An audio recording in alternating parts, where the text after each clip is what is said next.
think you will find this quite inspiring because, as I've said before, oftentimes people, when they think of the Bayside message, they think it's just apocalyptic. And it is, but not exclusively.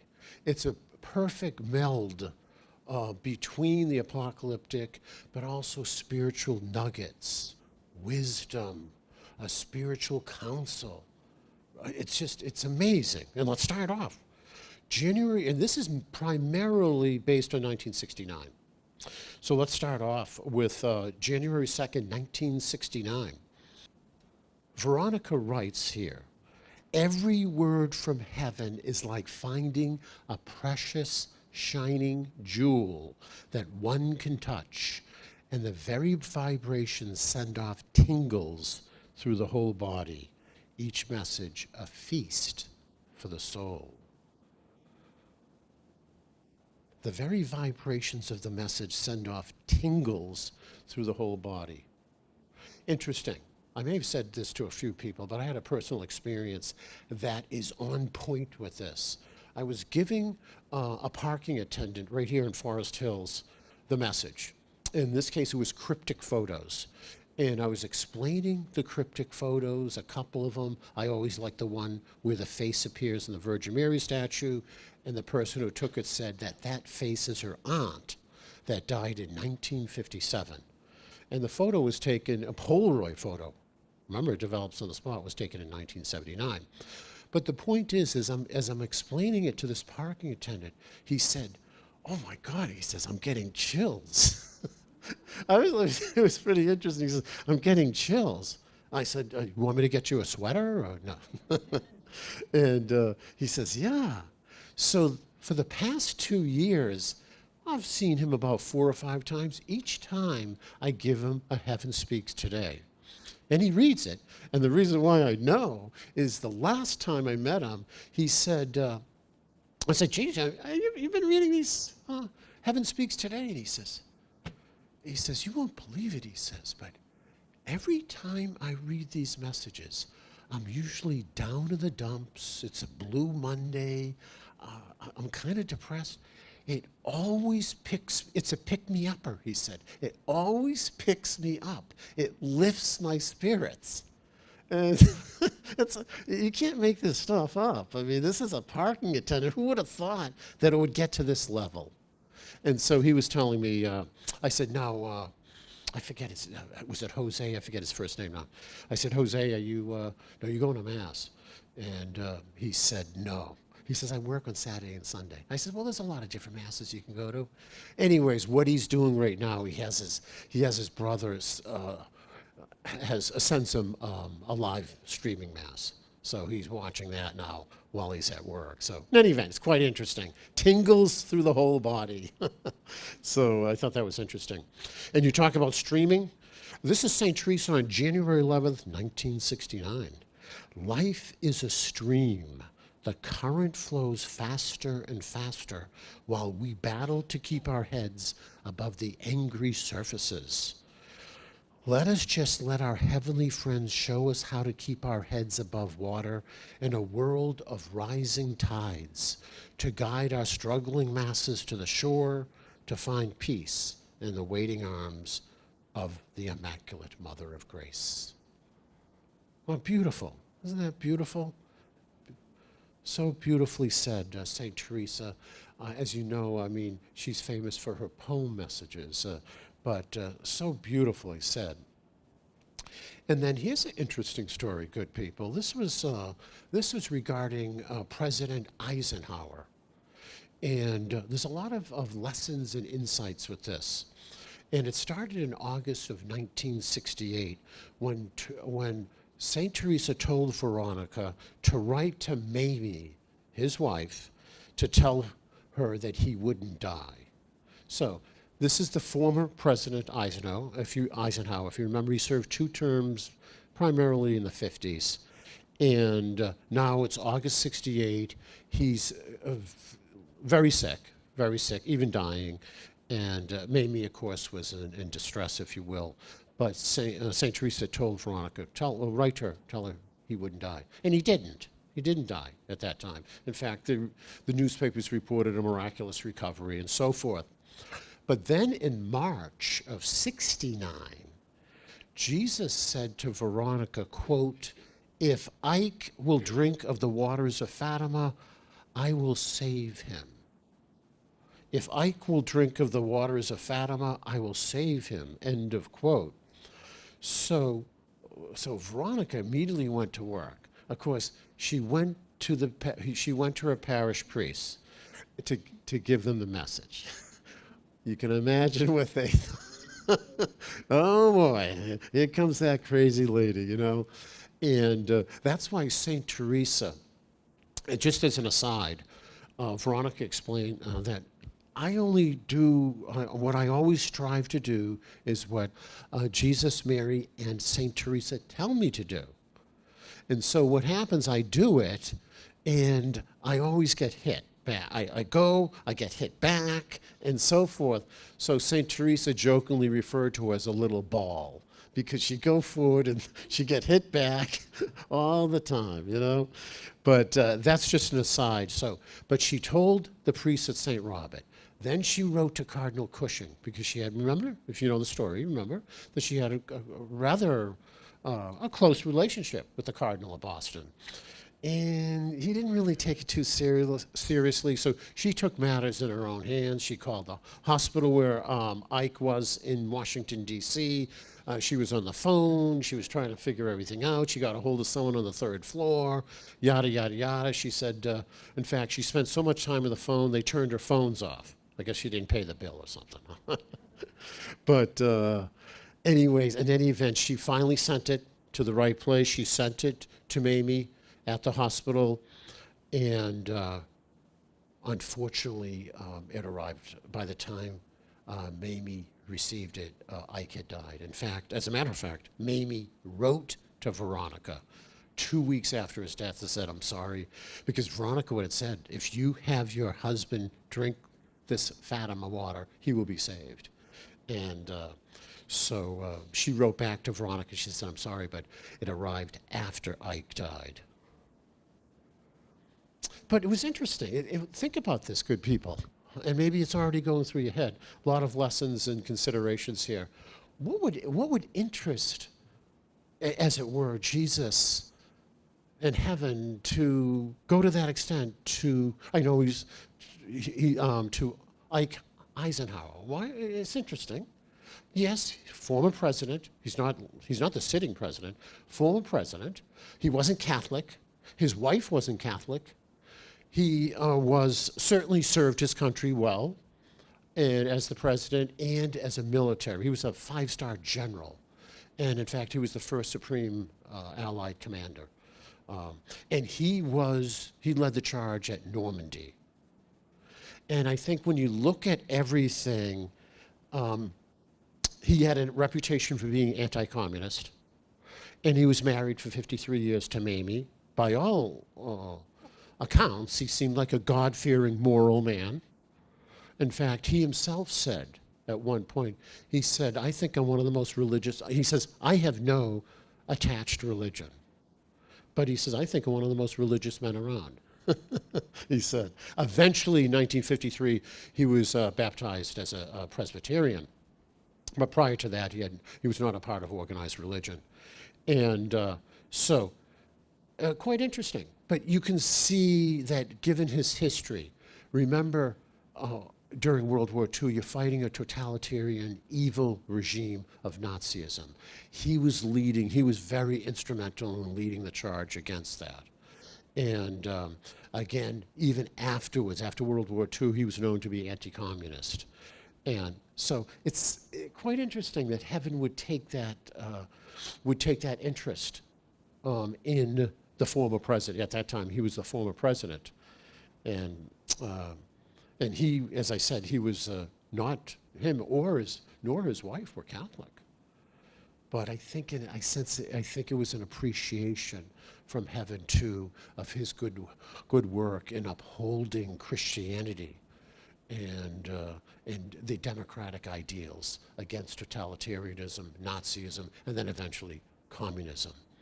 So that's very, very interesting, that particular story, and that you could maybe apply that to certain conditions today. And so it's really, really very fascinating. Thought it's interesting that our Lord used the word addressed President Dwight David Eisenhower as Ike. That's interesting on a very intimate basis. So, but that's what he was known as. Everyone knew him as Ike. But even Jesus addressed him as that. I thought that was interesting. And then St. Teresa had Veronica write the story. The title was Once There Was Paradise. And you all know the story, basically.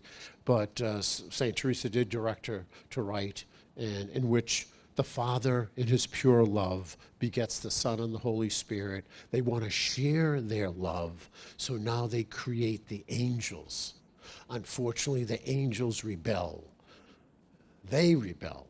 So now the Father says, well, I'm going to create family in another land called Earth. So he establishes humanity there. They rebel against God's designs, hence we have the Battle of the Majesties. The Battle of the Majesties that we spoke about, good and evil.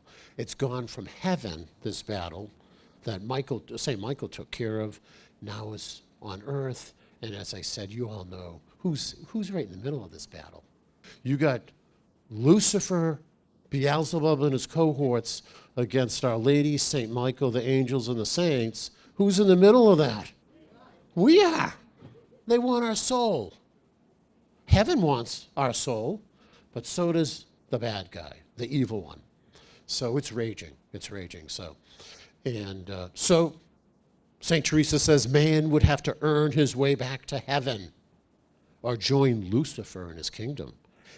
The choice is his to make. On the left would stand Lucifer, on the right, all heaven. Beautiful excerpt from St. Teresa, or the Holy Spirit. It seemed to interchange there, 5/14/69. We always like that date 5/14 because that's our P.O. box. That's why my mother died as well. Quote, we must subjugate the body to a state of subservience to the soul, for this shell must be an asset to its main body, spiritual, the soul. Our human body must guard the spiritual soul from contamination. Living on earth is but a temporary exile of purification. We must subjugate the body to a state of subservience to the soul.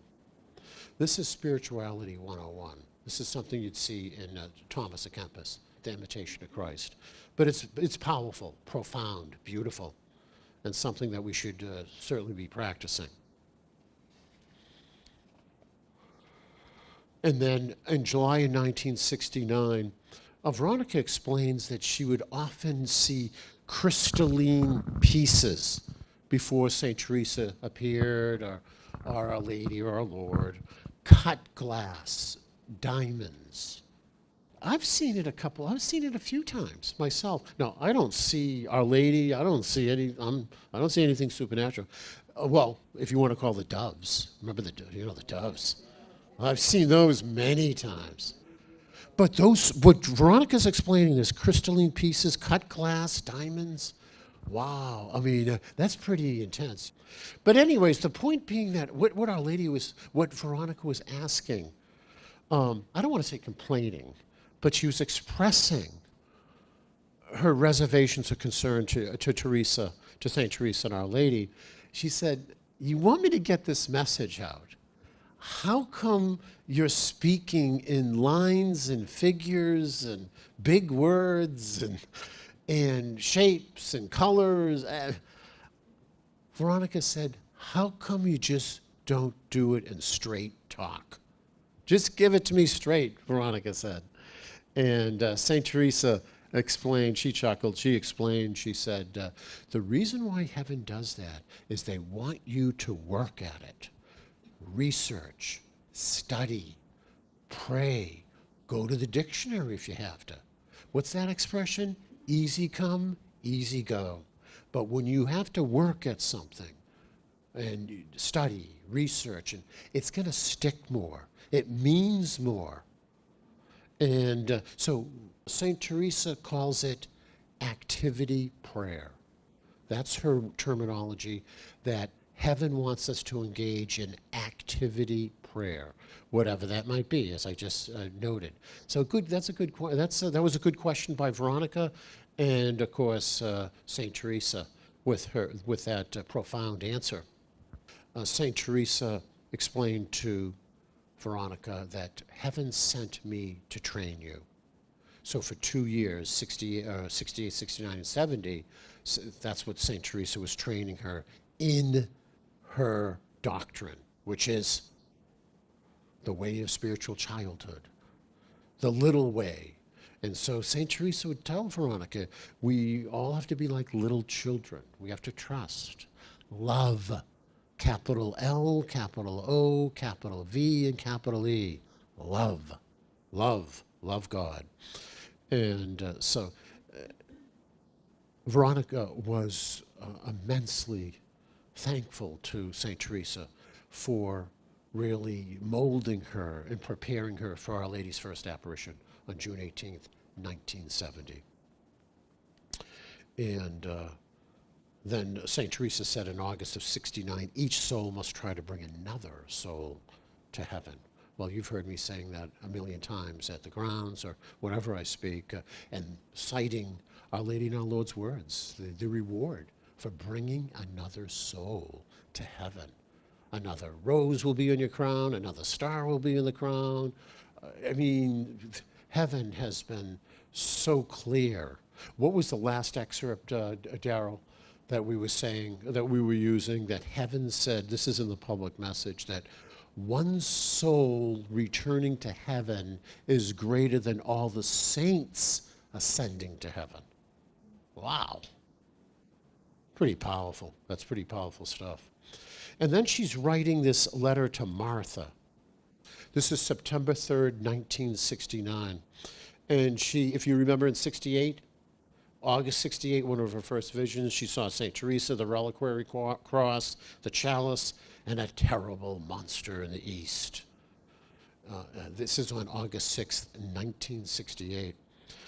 Absolutely, Russia, China, no question. This is the terrible monster in the east. And of course, you've heard us, particularly the last 2 years, how urgent and dire this is. I mean, we published this, a solemn and dire warning right here, that heaven has warned us of the great minor chastisement, which basically consists of Putin, or the Russians, probably Putin, lobbying a nuclear bomb on America, and that there would be a great loss of life. And if you're following the news like we do, there's no shortage of information. It just, you see it escalating, like a lady said, like rungs on a ladder. And you can see how close we are to this. And it all, of course, depends on prayer. But this is the prophecy of Our Lady. This is not something, this is not my interpretation or something I've made up. As we said, you certainly want to review March 26, 1983 and June 18, 1992. It's known as the Great Minor Chastisement, a terrible minor chastisement. And that is a nuclear bomb, probably a nuclear warhead, or a tactical nuclear warhead that Putin will send over to America. It's not World War III, okay? This is going to just do psych damage. I mean, yes, there'll be a lot of physical damage, no question. Of course, and deaths. Our Lady already said that. But particularly, Putin's doing this really for psychological warfare. And Our Lady said it would just, would send fright throughout America. America will be gripped with fear. Can you imagine if a nuclear warhead in America? So this is very serious stuff. That's why we've been offering the vigils. The vigils of prayer since the war. And you heard us that it's for peace in the Ukraine and also other parts of the world, Haiti, Sudan, Middle East, so forth, but particularly peace in Ukraine, and that we avert the nuclear catastrophe, because it's very, very serious. I mean, I mean, with the Times just a couple of days ago reports, and this is what all of the sources have reported.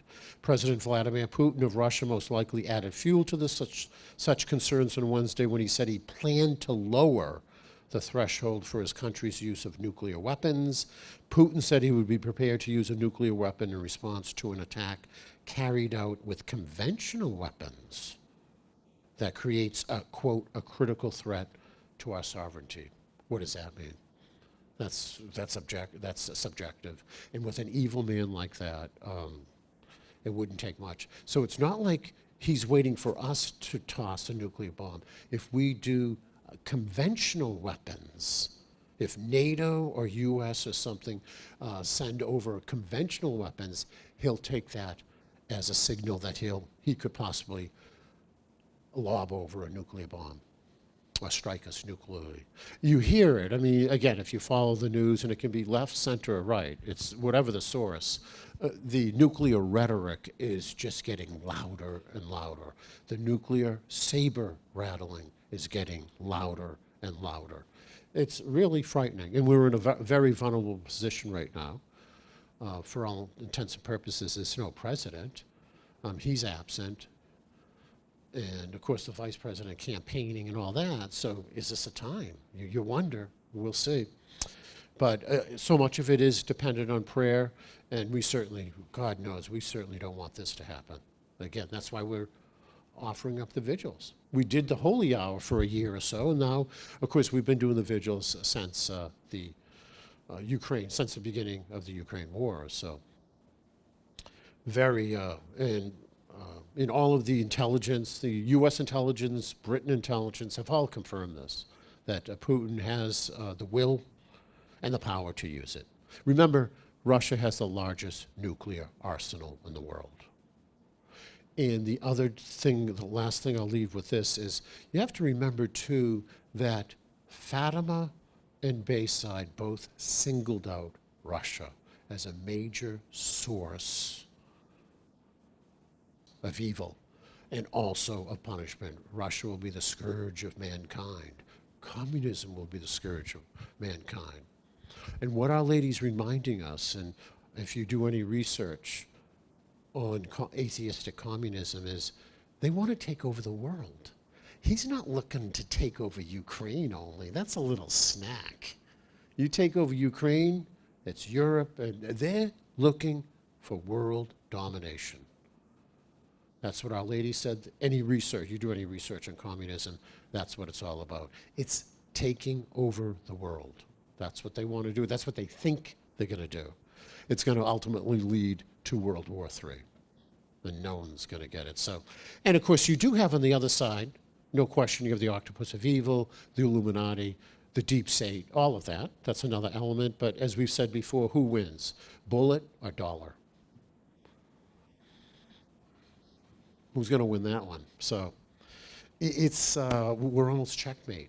It's almost checkmate here. It's a very, very difficult, it's a very tragic situation, but who got us into this? We did, through sin, rejecting the commandments of God, not walking in his ways. His word is not our lamp for our feet anymore, to walk in his ways. So what would you expect? I mean, I know I've said this 48 times, but I love that quote from Our Lady. When you left God, you turned to Lucifer, and this is what you get. That's exactly, almost exactly what when you left God in his ways, you turned to Lucifer, and this is what you got. A dire situation. And so we're talking about Armageddon, and Veronica was at communion, and Jesus told her of Armageddon, and she's, Armageddon? Remember, this is 1969. She's a housewife. She's got 5 kids. She's busy. In fact, she had her father and brother living with her. Oh my God, the whole thing. We've talked about this. And Armageddon, what is that? What does that mean? So she had to look it up. And of course, we all know what it means. And first and foremost, a spiritual Armageddon. We're in the midst of Armageddon now. Spiritual, good against evil. That's really the key thing. The ultimate Armageddon that the Protestants speak about will be World War III. And yes, we're working towards that. As Our Lady said, and it certainly applies to the Russian-Ukraine war, it's a war to the finish. And you can see it's just leading to that. And you've heard the different leaders say that. I mean, whether it's Trump, even Biden said it. I mean, European leaders, that you can see it. Just the intelligence is saying it. It's leading to World War III, a nuclear holocaust. So we're all in the hands of the Lord.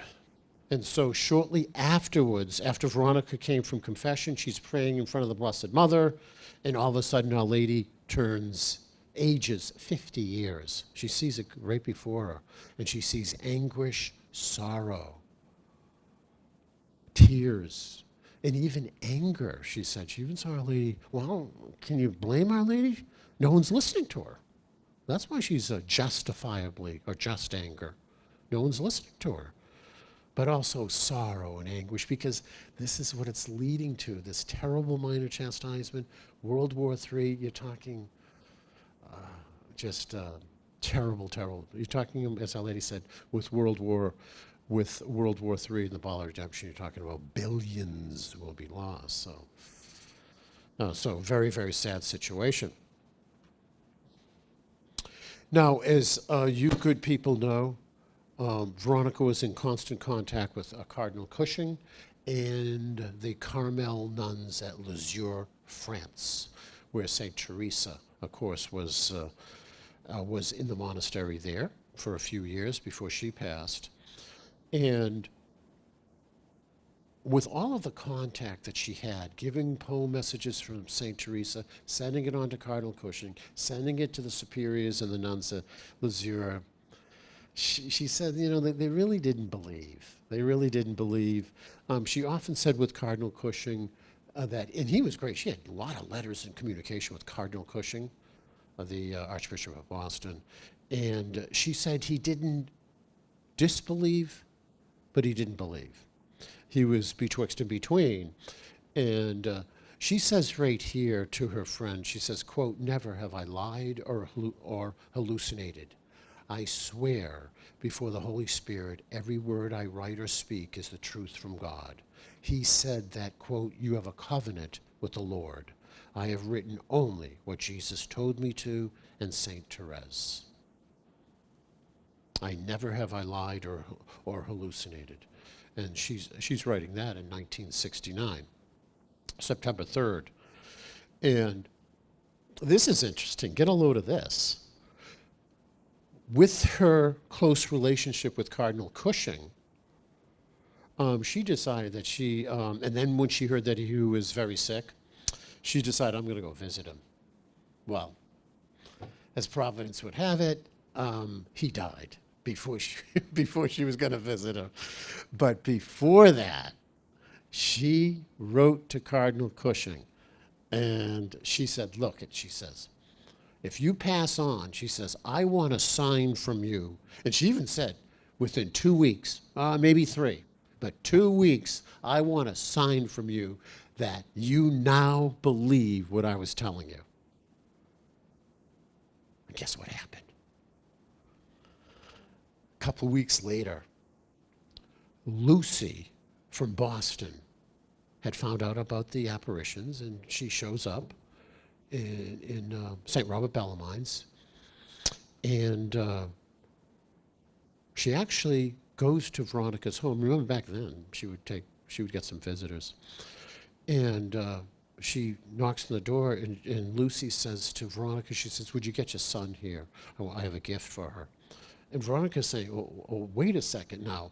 She had only met her, I think, a couple of times. She said, no, you're Lucy? She says, yeah, I'm Lucy Hendershot. From Dorchester. And now, what's your address? Where do you live? She says, I'm Lucy Hendershot, and I live on 137 Cushing Avenue in Dorchester. And Veronica's like, you gotta be kidding me.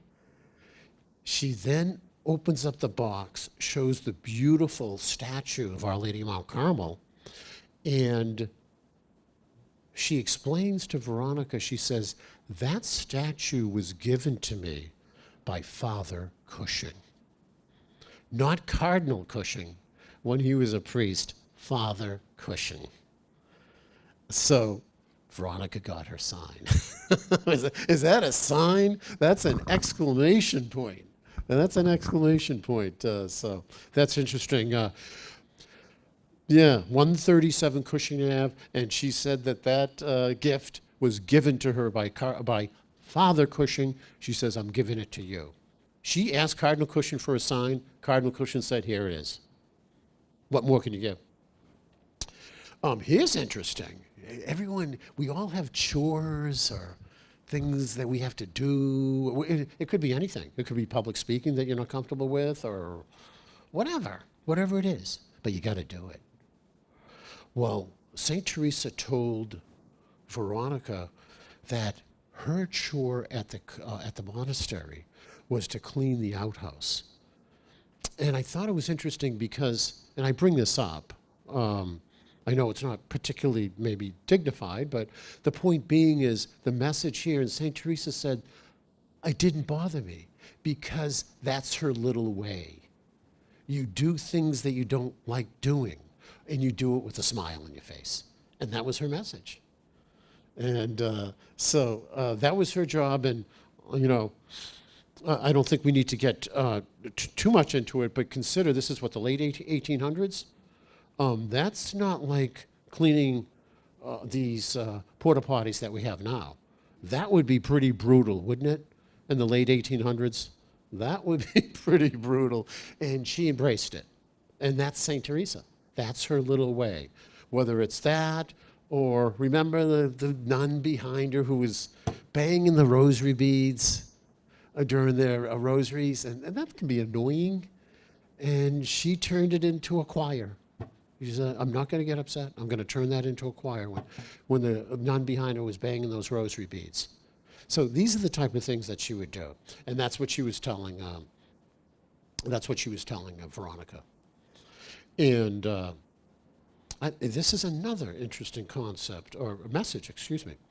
This is September 7th, 1969, and this is a message for priests. This is a father's father here. A father might like this.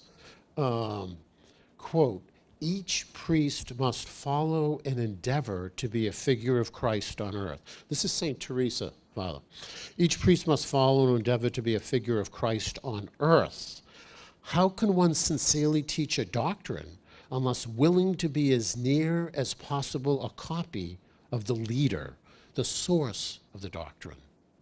The love of God must be first. Simple but profound. Each priest must follow and endeavor to be a figure of Christ on earth. How can one sincerely teach a doctrine unless willing to be as near as possible a copy of the leader, the source of the doctrine? The love of God must be first. And how about this? Put it in the context. Remember, after Vatican II, there was a mass exodus of priests leaving the vocation, and nuns. Oh, it was in the tens of thousands worldwide. And here's how Our Lady, this is interesting. This is, Our Lady started off giving this to Veronica, but she got so upset that she said to St. Teresa, you finish it off. But this is Our Lady. You men of God have to make the choice, my son or the world. If you prefer the world, God have mercy on your short foresight. Then by all means do not enter the halls of God. But once decided, stay not to bring sorrow to my son. Leave the Holy Church in peace. Take your decisions with you unnoticed. Expose not my son's sanctuary to the laughter of the debased. For this folly, the hand of destruction will fall upon you. Did you follow that? I know it was a rather lengthy quote, but I guess maybe if we shorten that up, don't scandalize the church. Don't scandalize the faithful, and don't scandalize the church. If you, whatever you're going to do, if you priests decide that, okay, then do it quietly, and don't cause a scandal or a scene. And certainly, like Our Lady said, what Our Lady doesn't want is don't stay in the church to try to change it. And that's what, unfortunately, a lot of the priests are doing today. Or a lot of these, they're really, in many cases, they're infiltrators. But that's basically what Our Lady's saying. That was a very sad situation back then. And, of course, it all applies right now. So, and I think you could apply that to a Father Martin, the LGBTQ activist, Jesuit. What Our Lady's saying, look at, if that's the way you feel, all right, just go quietly. Don't use the church as your bully pulpit. Don't start writing books and meeting with the Pope and making it appear that this is church teaching or it has the endorsement of the church and so forth. So that might be an example right there. And of course, we have to mention one of St. Teresa's poems was Michael in the Last Days. That was given on 9/27/69, September 27th, 1969. This is just the first two stanzas. Loving hearts gather to look on with joy to see this dear friend, whom we call Golden Boy. He came down from heaven to stand and defend the suffering Christians that Satan can't bend.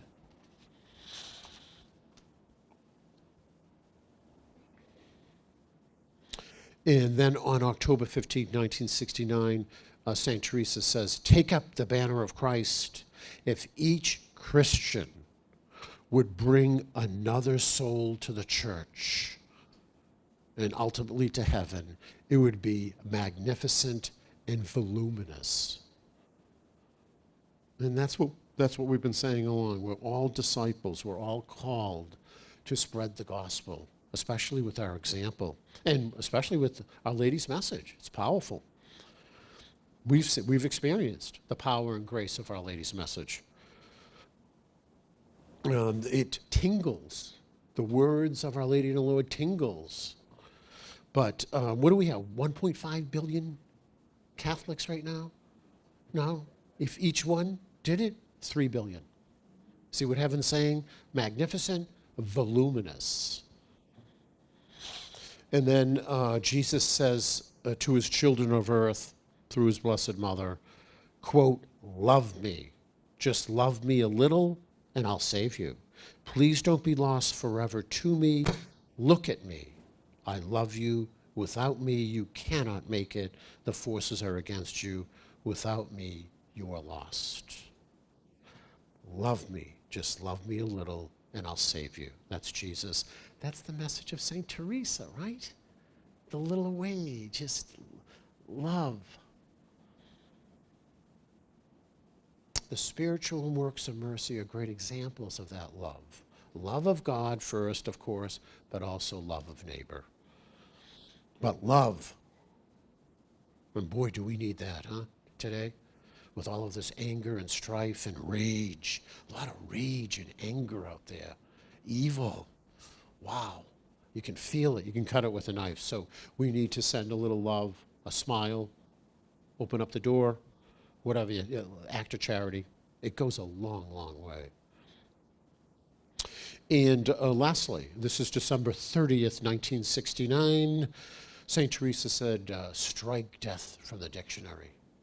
There is no death. It's only a passage of your soul to the next life. You don't go 6 feet under and that's it. Obviously, you've all heard that expression, but people need to be reminded that there is absolutely no death. You will be judged. You will die. There will be a passage. There'll be a lady explains in the message that there'll be a pulling out of your body, and your soul will then go on to its maker to be judged with the eternal destiny at mind, heaven or hell. It's not suggesting there might not be, as James Donny would say, a purgatory stopover, but the eternal destiny. It's either going to be heaven or hell.